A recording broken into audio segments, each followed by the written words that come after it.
माधव नेपाल नेपाली होइन नि त। माधव नेपालको बुवा समेत तपाईँको इन्डियन हो नि त, चम्पारण जिल्लाको हो नि त। माधव नेपालको त कुरै छोडिदिनुहोस्, माधव नेपालको बुवै भारतमा जन्म्या हुन्, गौरको उतापट्टि रौथट जसलाई भन्छौँ हामी, सीमा वारिपारीको हो कि। जस्तै नेपालको थाई ठेकाना भनौँ न, राजेन्द्र महतोको थाई ठेकाना जस्तै बेलबास भनिएको छ, देखाइएको छ, र भारतको भूमिमा उसको जहाँनिरको जन्मधरती हो त्यसको, राजेन्द्र महतोको ठ्याक्कै त्यस्तै त हो नि माधव नेपालको जन्मधरती र भारतको जन्मधरती। वर्गिनियाको बासी हुन् नि त, एक पाइला यता एक पाइला उता। अब त प्रमाणित भयो नि त देश कसरी विसर्जनमा जाँदैछ। नागरिकता बेचिसक्यो, चुरे बेचिसक्यो, लिम्पियाधोरा लिपुलेख बेचिसक्यो। अब यहाँसम्म कि एउटा सांसद मन्त्री बन्नको लागि पनि राजदूतावासको सिफारिस चाहिँदो रहेछ। हाम्रो कारणले यो व्यवस्था जाँदैन, गइरहेको छैन, यिनीहरूको आफ्नै कर्तृत्वले गएको छ नि त। त्यही व्यवस्था र संविधानलाई आज यिनीहरूले सार्वजनिक बलात्कार गरेर, सडकमै बलात्कार गरे नि त यिनीहरूले, र त्यो संविधान र व्यवस्थालाई बलात्कार गरेर आइसियुमा पुर्याई अहिले भेन्टिलेटरमा पुर्याएको अवस्था छ। र जबसम्म यो भेन्टिलेटरमा रहिरहन्छ यो देश चाहिँ भड्खालोमा जान्छ। राजेन्द्र महतो भनेको इन्डियन बिहारी हो, उसलाई न नेपालसित मतलबै छैन, जेसुकै जहाँसुकै भाँडमा जाओस्। भारतको बिहार राज्यको सीतामढी जिल्लाको सुनवर्षा पञ्चायतको व्यक्ति हो त्यो राजेन्द्र महतो भनेको, हैन? उ त बाउभन्दा पनि पहिला नागरिकता लिएको व्यक्ति हो नेपालमा। भूमि नेपालको, राजनीति नेपालको, तर त्यो पार्टी सम्बोधन कसले गरिरहेछ त? भारतको काङ्ग्रेसको नेताले। त्यहाँनिर त्यसलाई के बोल्न लगाइदियो भने नेपाली जनतालाई मुक्ति र अधिकार चाहियो भने हतियार उठाउन सक्नुपर्छ भनेर बोल्न लगाए। त्यहाँबाट आन्दोलन चर्क्यो। पात्र त गान्धी परिवार र त्यहाँका काङ्ग्रेस त्यति बेलाका सत्ताका भए, र त्यसमा फेरि चलखेल कहाँबाट सुरु भयो भने नेपाललाई वर्षौंदेखि भनौँ न 200-250 वर्ष पहिलादेखि माइक्रो एनालाइसिस गरेर बसेका पश्चिमा शक्तिहरू, जसलाई हामी चर्च पनि भन्ने गरेका छौँ, तिनीहरूले त खोजिरहेथे यहाँ स्पेस, अनि भारतले त्यो स्पेस बनाइदियो, तिनीहरू पनि त्यसमा छिरे। यहाँनिर के बबन्डर भयो त्यो हामीले सबैलाई थाहा छ। बहुदलको नाममा बौलाहा तन्त्र आयो, देशलाई नै 500 वर्ष पछाडि धकाल्दियो। जति पनि विकास संरचनाहरू थिए त्यो सबैलाई बम पड्काएर ध्वस्त पारिदियो। स्कुलदेखि लिएर मठ मन्दिरदेखि लिएर कल कारखानादेखि लिएर केही बाँकी बस्ने। त्यति मात्रै नभएपछि युवाहरूलाई या त बन्दुक बोक, माओवादीले बन्दुक बोक्नलाई प्रेसर गरे, काङ्ग्रेसले के भने बन्दुक नबोक, तिमीहरूलाई पासपोर्ट दिन्छु, विदेश जाऊ। राजेन्द्र महतो जस्ताहरूले अब त त्यो पनि स्पष्ट भइसक्यो, मधेसको इस्युमा मधेसलाई व्यापारीकरण गरिँदैछ, मधेसको राजनीतिलाई व्यापारीकरण गरिँदैछ भने त अब त प्रमाणितै भयो। नेपाली पत्रकारलाई गाली गर्ने, अनि विदेशी मिडियाले जसले कट्टु लागेको सिन सार्वजनिक गर्यो बिना कामको, र जे जथानाम प्रधानमन्त्रीलाई गाली गर्ने, त्यसलाई चाहिँ मन्त्रीको प्रोटोकलमा फुलमाला लगाएर स्वागत गर्ने त भनेपछि ओलीको पनि देखियो। चाहे त्यो अमेरिका होस्, चाहे त्यो चर्च होस्, चाहे जोसुकै होस्, चाहे त्यो जतिसुकै ठुलो शक्ति किन नहोस्, त्यसको अगाडि हामी न झुकेका छौँ, न आगामी दिनमा झुक्नेछौँ, र कुनै किसिमको त्यहाँनिर लेनदेन हुँदैन।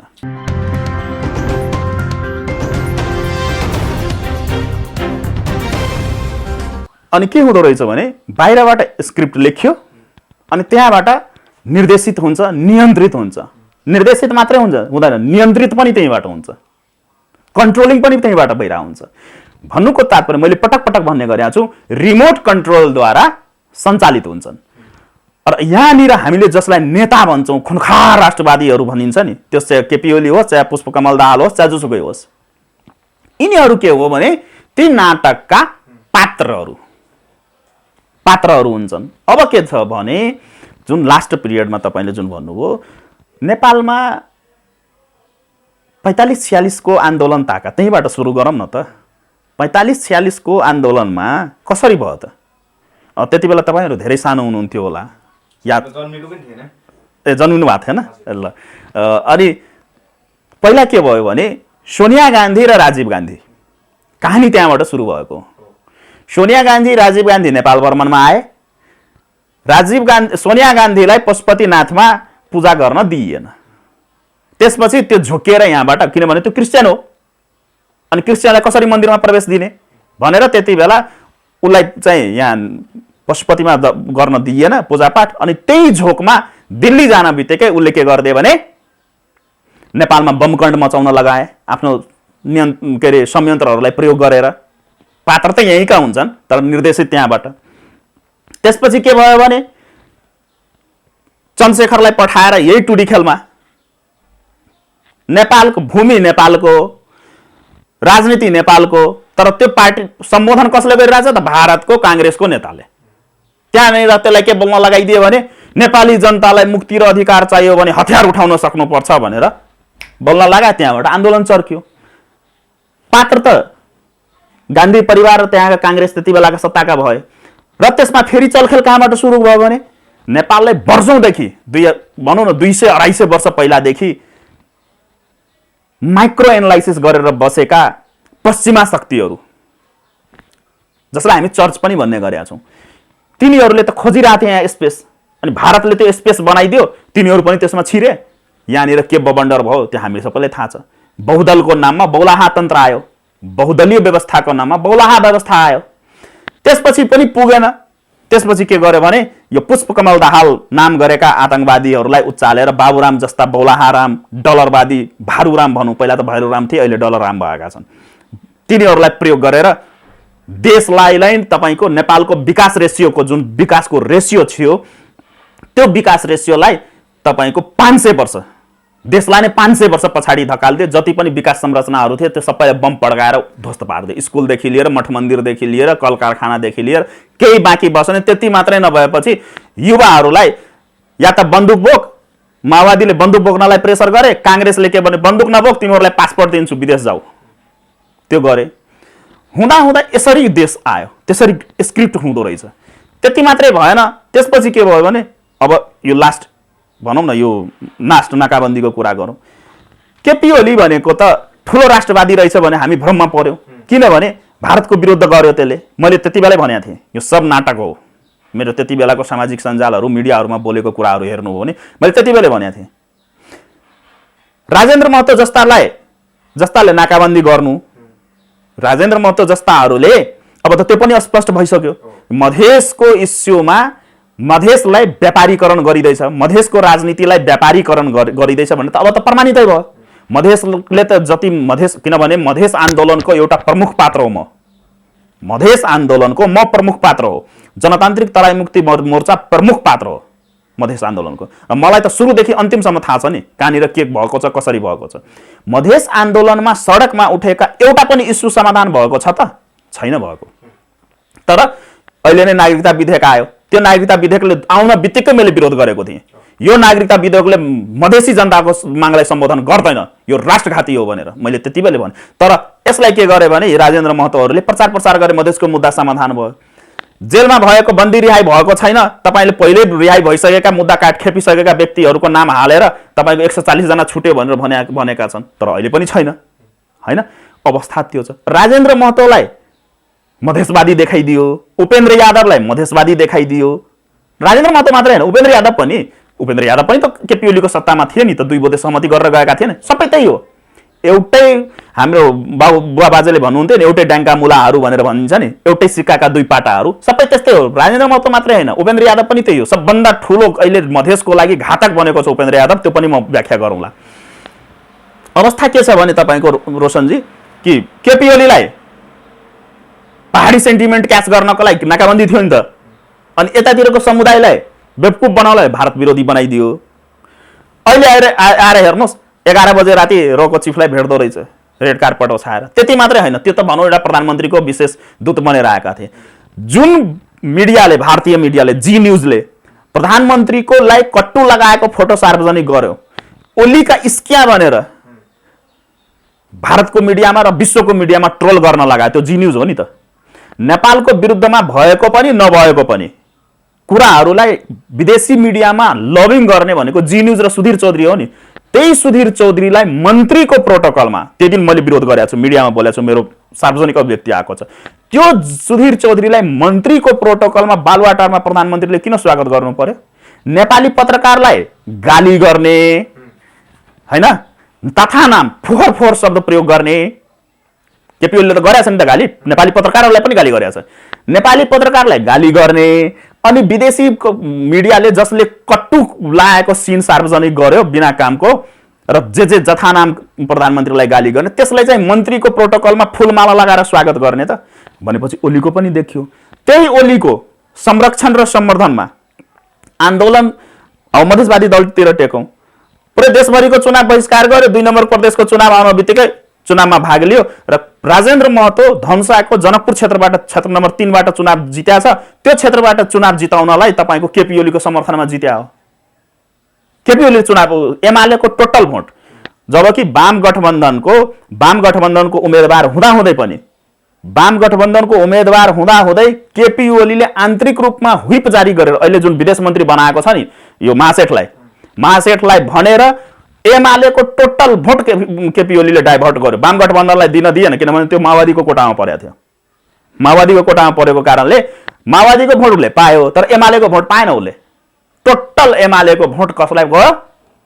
राजेन्द्र महतोलाई। र अहिले आएर हेर्नुस् मन्त्री बन्यो। भन्नुको तात्पर्य के हो भने यहाँनिर नेपालको अवस्था समष्टिगत भन्ने भने मैले अघि नै पनि भने यहाँ के छ भने डाइरेक्टर प्रोड्युसरहरूले मञ्चन गर्ने, त्यसमा फाइनेन्स गरिदिने, लगानी गरिदिने अनि त्यो अनुसारले स्क्रिप्टको अनुसारले यिनीहरूले त्यसमा भूमिका निर्वाह गरिदिने गरेका छन्। यहाँ न कसैलाई मधेस प्यारा छ न देश प्यारा छ, कसैलाई केही प्यारा छैन। यहाँ सत्ता भनेको पद, पैसा, प्रतिष्ठा, पहुँच र पाँचौं कुरा आफ्नो 100 पुस्तालाई पुग्ने सम्पत्ति कसरी थुपार्न सकिन्छ त्यो बाहेक नेपालको राजनीतिमा केही पनि छैन। नेपालमा राजनीति नै छैन। यहाँ भनेको राजनीति भइरहेको छैन। राजनीतिमा त नीति हुन्छ नि, तर यहाँ न नीति छ, न सिद्धान्त छ, न चरित्र छ, केही छैन। यहाँ भनेको सबै आर्थिक नीति, व्यक्तिगत आर्थिक स्वार्थ लाभको लागि गरिएको यो व्यापार हो, प्योर बिजनेस।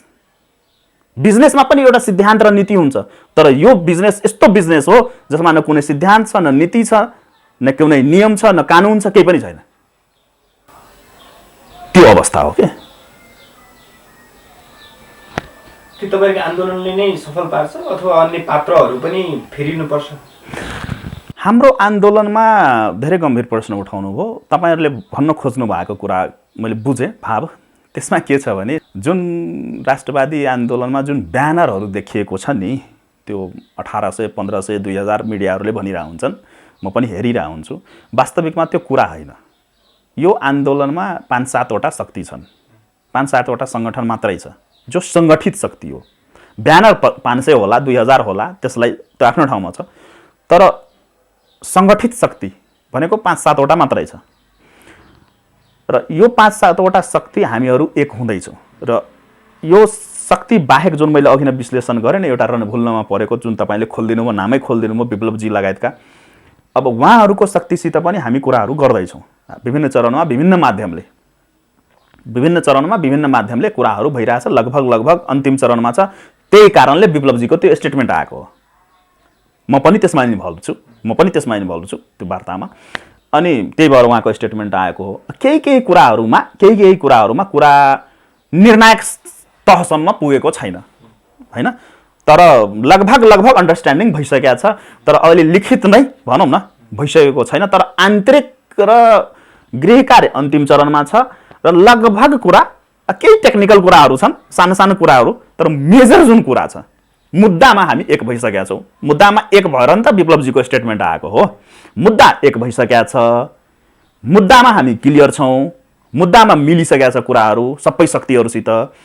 र के अरे भनौँ न टेक्निकल कुराहरू हुन्छ नि, यो राजनीतिमा सानोतिनो कुराहरू कसरी के म्यानेज गर्ने कुराहरू, अन्य कुराहरू हुन्छ, त्यो भएपछि त्यो थाहा हुन्छ सबैलाई। त्यो सानो कुराहरू छ, त्यो ठुलो कुराहरू होइन। त्यो कुरा मिलाउने क्रममा छौँ हामीहरू। त्यो पनि लगभग मिल्ने क्रममा छ।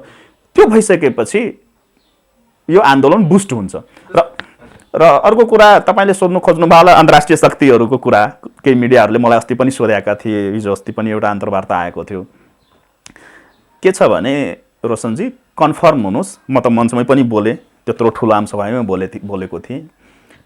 वैदेशिक शक्तिहरूलाई म पनि स्पष्ट छु र हाम्रो यो टिम भनौँ न, हाम्रो टिम पनि स्पष्ट छ। हामी स्पष्ट रूपमै छौँ र हाम्रो सार्वजनिक हुन बित्तिकै विज्ञप्तिमै आउँछ त्यो कुरा। र हाम्रो त पहिलेदेखि जनतान्त्रिक तराई मुक्ति मोर्चाको त पहिलेदेखिको धारणा हो, वैदेशिक शक्तिहरू चाहे त्यो भारत होस्, चाहे त्यो चीन होस्, कुनै पनि मित्र राष्ट्र होस्, छिमेकी राष्ट्र होस्, दुईटै त हुन्छ नि हैन। त मित्र राष्ट्र र छिमेकी राष्ट्रहरूलाई हामीले पटक सार्वजनिक रूपमा पनि कुराकानी हुँदा पनि आफ्नो च्यानल छ नि त, सबैको त राजनीतिमा त सम्पर्क हुन्छ नै, त्यो नर्मल कुरा हो हैन। हामीले घर परिवारमै बस्दाखेरि छिमेकीसित सम्पर्क हुँदैन, नभए त एकल काठे हुन्छ नि त। त्यस्तै हो नि, देशको पनि त छिमेकी हुन्छ। अनि हाम्रो कुराहरू हुँदाखेरि मैले स्पष्ट रूपमा भन्ने गरेको छु, सद्भाव चाहिन्छ, किनभने तपाईँले छिमेकी गाउँ समाजमा पनि त सद्भाव राख्नुहुन्छ नि त। सद्भाव नभइकन त हामी सामाजिक प्राणी नै हुँदैनौँ नि, हामी त जनावर भइहाल्यौँ नि होइन। जनावरको पनि त सद्भाव हुन्छ नि, एउटा कुकुरले भुक्यो भने 10वटा कुकुर टोल परोसका त आउँछन् नि। हो, जीव भनेपछि सद्भाव चाहिन्छ। अनि हामीले के भनेका छौँ भने अन्तर्राष्ट्रिय शक्तिहरूलाई सद्भाव राख्नुहोस्, सद्भाव राख्नुहोस्, तर अनैतिक चासो र इच्छा नराख्नुहोस्। हस्तक्षेपकारी भूमिका हामीलाई स्वीकार्य छैन। तपाईँका केही सेक्युरिटी लगायतका कुराहरू इन्ट्रेस्टहरू छन् भने त्यो त हामीले फुलफिल गर्नुपर्छ, त्यो मानवीय कुरा हो। तपाईँका केही इन्ट्रेस्ट छन् भने हामीसित हुन सक्ने राष्ट्रिय स्वाधीनतालाई केन्द्रमा राखेर, नागरिक सर्वोच्चतालाई केन्द्रमा राखेर, मातृभूमिलाई केन्द्रमा राखेर र हाम्रो आन्तरिक मामिलालाई केन्द्रमा राखेर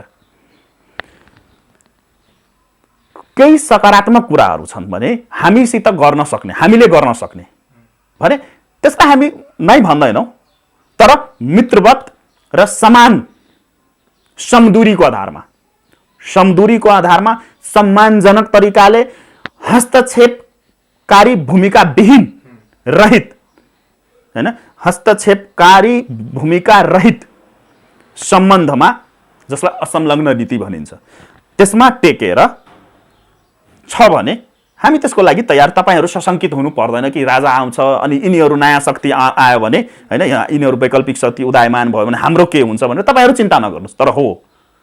तर राष्ट्रिय स्वाधीनता, नागरिक सर्वोच्चता, भौगोलिक अखण्डता र हाम्रो आन्तरिक मामिला लगायतका कुराहरूमा हामी कुनै पनि शक्तिसित, चाहे त्यो अमेरिका होस्, चाहे त्यो चर्च होस्, चाहे जोसुकै होस्, चाहे त्यो जतिसुकै ठुलो शक्ति किन नहोस्, त्यसको अगाडि हामी न झुकेका छौँ न आगामी दिनमा झुक्नेछौँ र कुनै किसिमको त्यहाँनिर लेनदेन हुँदैन। जस्तै नि अघि तपाईँ आफैले भन्नुभएको थियो मधेसको मुद्दाहरू चाहिँ एउटा पनि पुरा भएन।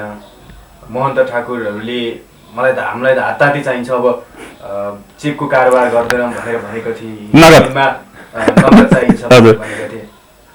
जस्तो हिजोको दिनमा उनीहरूले तराईमा आन्दोलन गर्दाखेरि तपाईँहरू मर्न तयार हुनुहोस्, एकजना व्यक्ति मरेको 50 लाख दिन्छौँ भनेर जसरी भिडाए, जसरी त्यो हामीले आफ्नो अधिकार पाउँछौँ कि भनेर लडे, त्यस्ता पात्रहरू अहिले राज्य सञ्चालन गरेर बसिरहेका छन्, तर नागरिकहरू रैती नै छन्।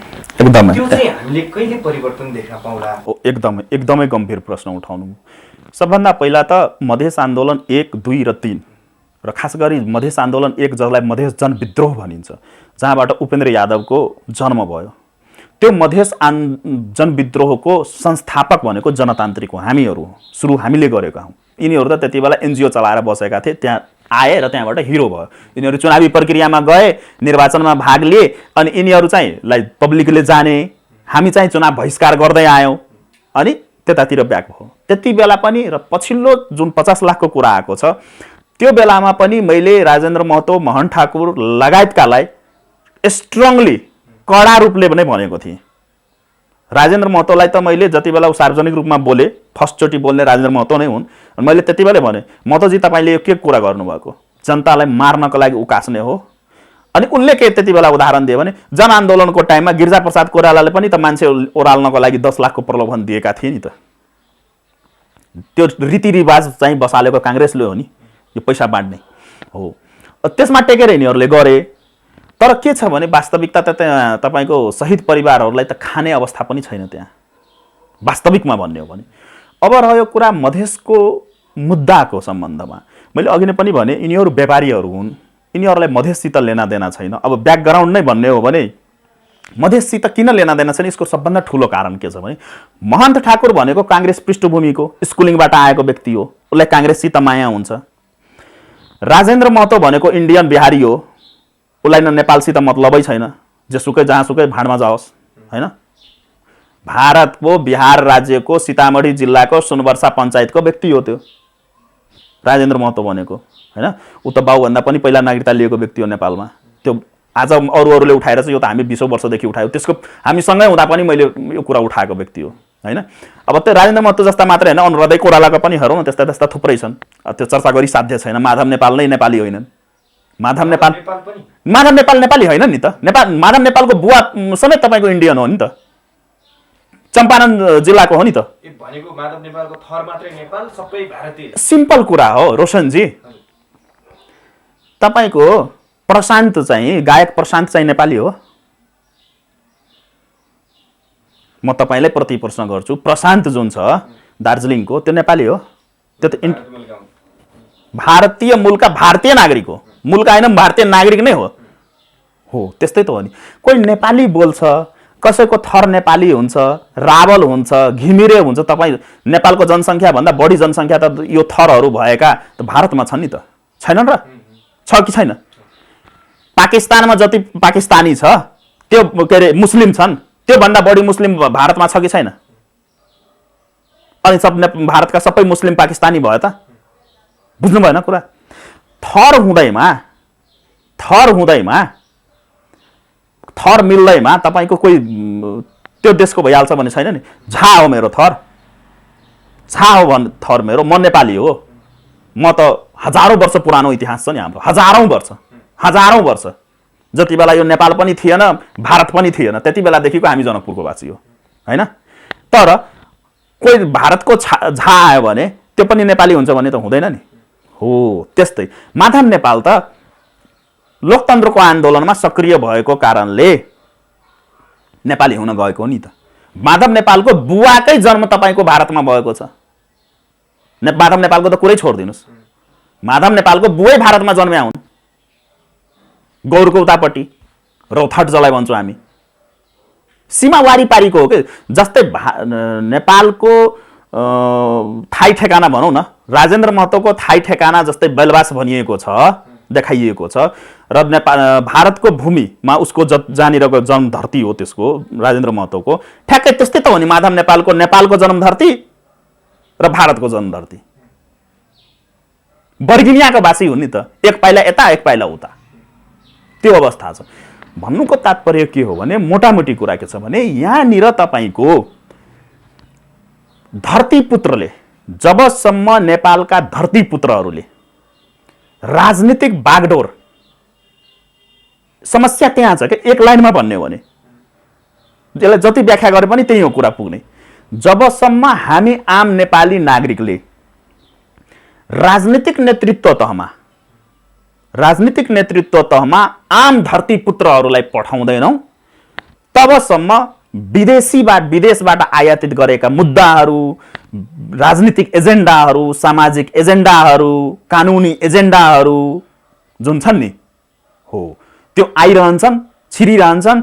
अनि विभिन्न आइएनजिओ को माध्यमले पब्लिकमा गइरहन्छ, अनि त्यसलाई डाइभर्ट गरिरहन्छन्। अनि नेपाल चाहिँ यस्तै तपाईँको विभिन्न द्वन्द्वहरूमा फसिरहेका हुन्छन्। त्यसकारणले हाम्रो आन्दोलनको एउटा अर्को मुद्दा पनि छ। हामीले के सशक्त रूपमा उठाइरहेछौँ भने, नेपालबाट जति पनि एनजिओ र आइएनजिओहरू छन् सबै खारिज हुनुपर्छ। किनभने एनजिओ आइएनजिओले विश्वको कुनै पनि देशको विकास र समृद्धि गरेको छैन। कोही माइका लाल छ भने म चुनौती दिन्छु सार्वजनिक बहसको लागि, कोही माइका लाल चुनौती दिन्छु म। कसैले एउटा उदाहरण दियोस् कि कुनै पनि देशमा एनजिओ आइएनजिओले त्यसको देशको विकास गरिदिएको। नेपालकै सन्दर्भमा हेर्नुहोस् न, 45-46 को परिवर्तन, जसलाई परिवर्तन भनियो, तथाकथित परिवर्तन पछि एनजिओ आइएनजिओले के गर्यो?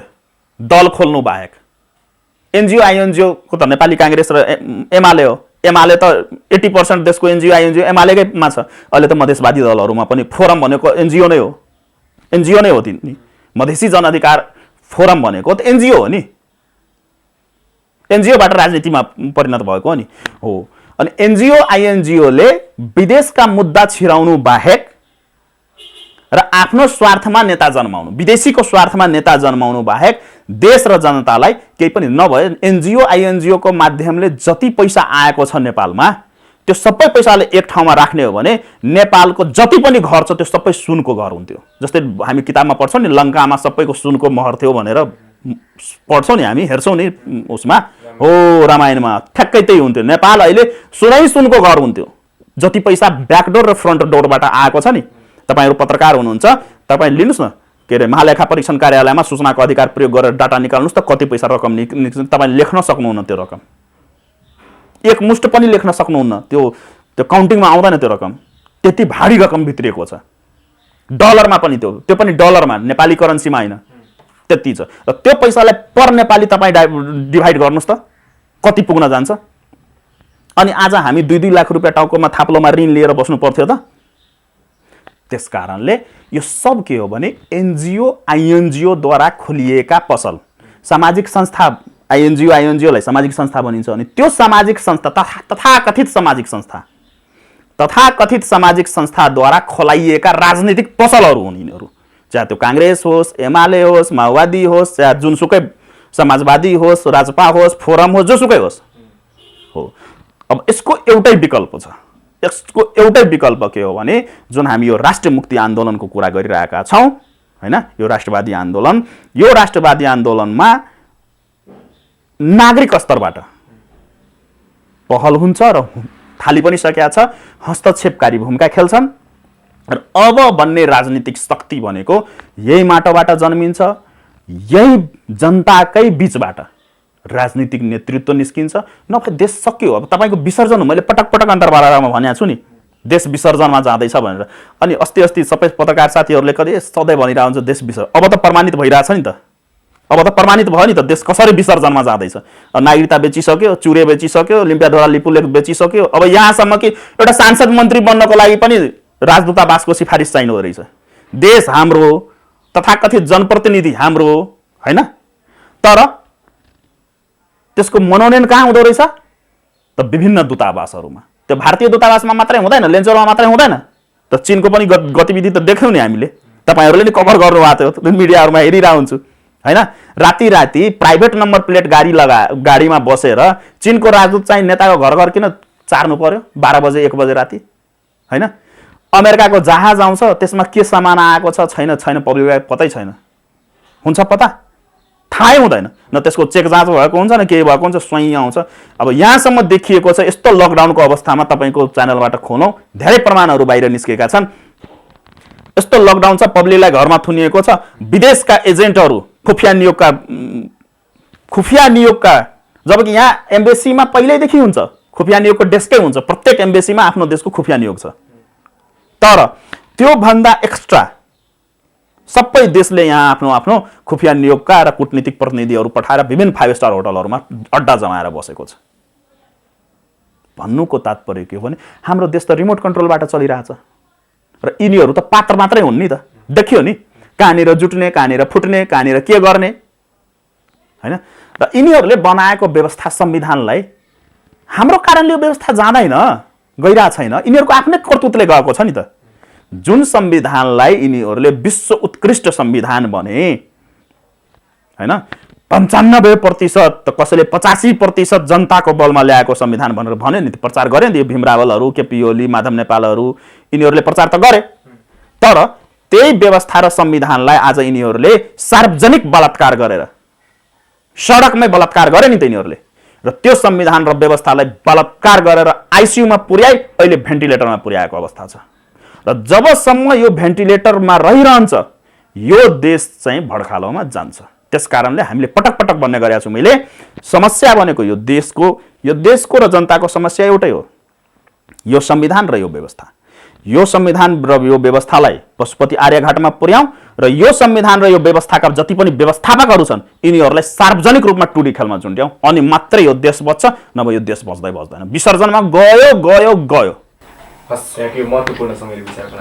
एकदमै धन्यवाद रोशनजी, यहाँलाई व्यक्तिगत रूपमा, हाम्रो पार्टीको तर्फबाट यहाँलाई र यहाँको मिडिया हाउसलाई धेरै धेरै धन्यवाद। साथसाथै 2 हात जोडी सम्पूर्ण आम देशभक्त नेपाली नागरिकहरूलाई के आह्वान गर्न चाहन्छु भने आउने आषाढदेखि हुन लागेको निर्णायक राष्ट्रवादी आन्दोलनमा सक्रिय भूमिका खेलौँ र सडकबाटै यी सत्ताका मतियारहरूलाई सडकबाटै विस्थापित गर्नका लागि एकजुट हौँ। फेरि धन्यवाद।